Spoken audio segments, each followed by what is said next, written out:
Morning class को अब आपके फर्स्ट टर्मिनल एग्जामिनेशन ख़त्म हो गए, तो आपको मालूम है 9 तारीख को ख़त्म होना था।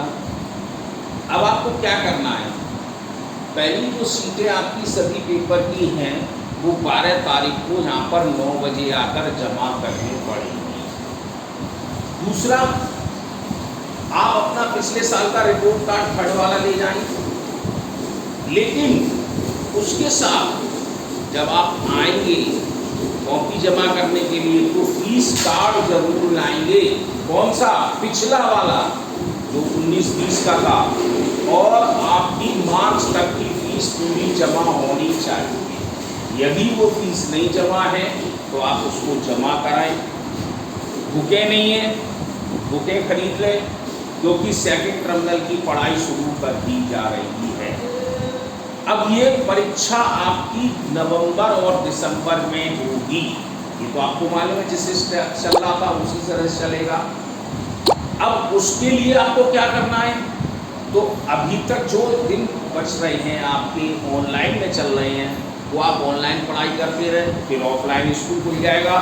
स्कूल की जो आपने सुना हुआ तो अभी 9 से हमारे 21 तारीख इसी 21 से खुल रही है, आज से 11 दिन बाद तो अपने भी खुलेंगे। तो इसका मतलब ये है कि आप पढ़ाई को सुचारू रूप से रखिएगा। अब आपको करना क्या, जो चीज़ें यहाँ कराई जाती हैं उसको उसी तरह से करते चले जाओ, नोटबुक पे करते जाओ, उसी के नेक्स्ट आगे बढ़ जाना, सेकंड टर्मिनल डाल देना, सेकंड टर्मिनल से आपकी पढ़ाई शुरू हो जाएगी। तो एक किताब जो थी मैं आपको बता रहा था, ये जो बुक जो थी रीजनिंग और इंटेलिजेंसी, ये आपको फोर्थ में थर्ड में पिछली साल पढ़ी थी, ये हमेशा पढ़ाई जाती है। आज उसी के बारे में बता रहा हूँ मैं, क्योंकि ये बुक मैंने पढ़ाई नहीं थी, ये मैथ में पढ़ाई जाती है, ये तो आपको मालूम है। अब आप क्या करेंगे, इसके लिए भी सुन लें, ये ऐसी इम्पोर्टेंट बुक है, इसको वापस न कर देना, ना खो देना, क्योंकि इससे अगर आप पढ़ेंगे समझेंगे तो ये आपका जितने भी कंपटीशन है, आप नवोदय में जाते हैं तो ये रीजनिंग मिलेगी आपको, 50 नंबर की रीजनिंग आती है। कोई भी कंपटीशन करेंगे तो रीजनिंग इंटेलिजेंसी आती है, बीएड में जाएंगे तो इंटेलिजेंसी रीजनिंग आएगी। तो मीन्स आज आप अभी से प्रिपेयर करें, अभी से अपने आप को तैयार करें, तो ये आगे भविष्य में आपको कामयाबी मिलेगी। अब वो नहीं है कि केवल मैथ रट लिया, साइंस रट लिया, हिंदी रट लिया, वो कुछ नहीं है। आज का ज़माना है कि आपको नॉलेज भी होनी चाहिए। अगर नॉलेज नहीं है तो आप कुछ नहीं करेंगे। तो इसलिए ये कंपटीशन ही बुक है, मजाक नहीं है इसके लिए, ये आप ध्यान कर लेना। चलिए, बात हो गई। अब हम इसके चैप्टर नंबर 1 पर चलते हैं। चैप्टर नंबर 1 पर हम क्या देखते हैं, इस तरह से हमारे 8-9 क्वेश्चंस बने हैं। मैं 3 कराऊंगा, 3 आप अपने करके इस व्हाट्सएप पर भेजें। और ये नहीं है कि आप नकल करके भेजें, पहले समझें, नहीं आंसर शीट खोल लिया टिक लगा दिया, कुछ नहीं, पहले समझो है क्या चीज़, उसके आगे लगाओ तब पढ़ो। जैसे कि टेलर तो जानते हैं, दर्जी, वो कपड़े सिलता है, तो वो कपड़े जो सिलता है वो किसका यूज करता है कपड़ा काटने के लिए? सीजर का। सीजर मीन्स कैंची का। तो वुड कटर क्या करता है? वुड कटर कहते हैं लकड़हारा, लकड़ी काटने वाला। अब लकड़ी काटने वाला तो क्या करेगा? लकड़ी काटेगा कि पानी भरेगा, तो क्या आग जलाएगा? तो ऐसी चीज़ों के बारे में इसमें लिखा है। तो आपको देखना है कि वुड कटर क्या यूज कर सकता है। तो पहले नंबर पढ़ते एक्स। एक्स मीन्स कुल्हाड़ी। ड्रम, ड्रम तो एक पानी भरने वाला भी होता है, एक संगीत में बजाने वाला भी होता है, क्या उसका यूज करेगा? बोतल, बोतल तो आप बोतल ही है। फायर, आग। तो अब आप इसमें कौन सा अच्छा लगा आपको? फायर अच्छा लगा, बोतल लगा, ड्रम लगा कि एक्स लगा? कुल्हाड़ी। तो अब जैसे टेलर ने सीजर यूज की, टेलर ने कैंची यूज की, तो वुड कटर क्या करेगा? ड्रम का, ड्रम बजाएगा, तो एक्स करेगा। कुल्हाड़ी, तो कुल्हाड़ी के लिए आप टिक लगा दें।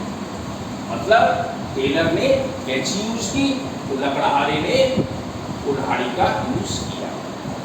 ऐसे ही दूसरा क्वेश्चन है टाइगर। टाइगर तो चीता जानते हैं आप, सबसे तेज दौड़ने वाला जानवर यही है। तो फास्ट मतलब बहुत तेज चलता है। अब स्नेल भी एक पानी में समुद्र में रहने वाला जीव है, ये भी एक जानवर है। इसको हम लोग सीप या घोंगा कहते हैं। तो शंख बजाते पंडित जी, वो यही स्नेल है, उसी में बनता है, ये अपना कवर बनाता है। तो ये भी चलता है, ये भी मूवमेंट करता है। तो कैसे? पुश धकेल कर करेगा, किसी को धक्का देगा, जंप कूदेगा, गुड बहुत अच्छा रहेगा, या स्लो धीरे धीरे चलेगा। तो ये मीन्स है टाइगर फास्ट चलता है तो स्नेल स्लो ही चलेगा, धीरे धीरे। ये भी दूसरा टर्टल है। टर्टल नहीं जानते हैं? कछुआ। कछुए की रफ्तार स्लो होती है, लेकिन इसकी तो और उससे भी स्लो होती है, ये भी पानी में रेंगता है।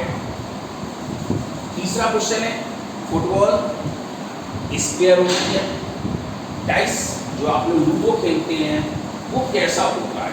लूडो खेलते हैं, उसमें पासा फेंकते हैं, तो आपने देखा होगा उसमें 6 खाने होते हैं, 6 फेस होते हैं। ये आपको 3rd क्लास में पढ़ाया गया था। एक रेक्टेंगल में 4 आपको लाइनें मिली थी, 4 कोने मिले थे, लेकिन फेस एक मिला था। अब इसी को क्यूबॉइड में कर दिया तो 6 फेस हो जाते हैं। ऐसे ही तुम्हारा पासे में आपने देखा होगा 1 2 3 4 5 6 लिखते हो, डालते हो तो वो यानी कि 6 आने आते हैं। तो वो ये डाइस के लिए है। तो अब फुटबॉल क्या है? स्क्वायर, गोल है। तो अब आपका डाइस क्या है? सर्किल होगा। अगर गोला होगा बिल्कुल तो कंचे की तरह लुढ़क जाएगा। क्यूबॉइड होगा तो जिसमें रेक्टेंगल से बना तो एक ही तरफ लुढ़केगा, जब आप पासा फेंकेंगे तो एक ही तरफ रुक जाएगा, वो लुढ़केगा नहीं नेट भी। कौन? आइसक्रीम की तरह से होगा कि क्यूब मतलब जो स्क्वायर होता है जिसके सभी सरफेस बराबर होंगे।